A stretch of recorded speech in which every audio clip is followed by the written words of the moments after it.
The recent release of Grand Theft Auto V has once again brought to my attention the importance of ESRB ratings. For instance, many parents do not even know ESRB ratings exist, let alone what they mean. Thankfully, the process is quite easy and parallels the MPAA's ratings on films such as G, PG, PG-13, etc. The Entertainment Software Ratings Board ratings are quite simple, and here they are. EC, for early childhood. Games with the EC rating have virtually no offensive material and are geared primarily towards young children. E, for everyone. A game with an E rating is considered by the ESRB to be suitable for everyone, in much the same way a G rating on a film is suitable for all audiences. E10, everyone plus 10. Few games receive this rating, but it is usually reserved for games that are appropriate for most people, but might have mild fantasy cartoon violence. T for teen. These games are considered appropriate for people 13 plus and usually feature some violence, foul language, crude humor, but minimal blood. M for mature. These games are deemed suitable for people 17 and older and usually contain graphic violence, including heavy use of blood and guts, sexual content, frequent use of foul language, etc.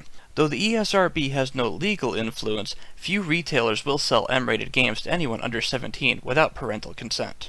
AO for adults only. These games are suitable for 18 and up and are usually the same as M-rated games, but perhaps a little more intense, or they include gambling with real currency. However, due to pressure from retailers, few games will receive such a rating.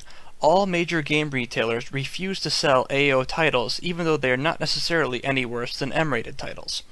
These are the basics of the ESRB rating system. More often than not, though, the system is ignored, in part because parents seem to have a different view of games versus films. There's still the stigma that games are just for kids. The reality is, games like Grand Theft Auto V are made for adult audiences and have a similar budget to major motion pictures, and can bring in as much or more revenue than your best-selling films.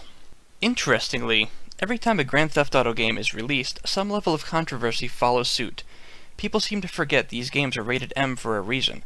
They are very violent, and while calling them murder simulators would be overkill, its interactive nature makes it more influential to younger people than a film with similar content.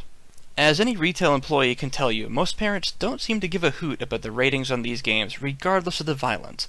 It's only when the nudity and/or sex comes about do people care. I bring this rating system to everyone's attention for a good reason. Video games don't make people violent, but any of us with children know kids often imitate what they see on screen, and M-rated games are not the least bit appropriate for a 9-year-old. Parents, please remember these game ratings exist for a reason. Please don't give the register biscuit at GameStop a hard time for telling you about these ratings. They are required to do so as part of their job. This is primarily to keep from angering parents who don't want their children playing these games. If you're okay with your young children playing these games, that's your business.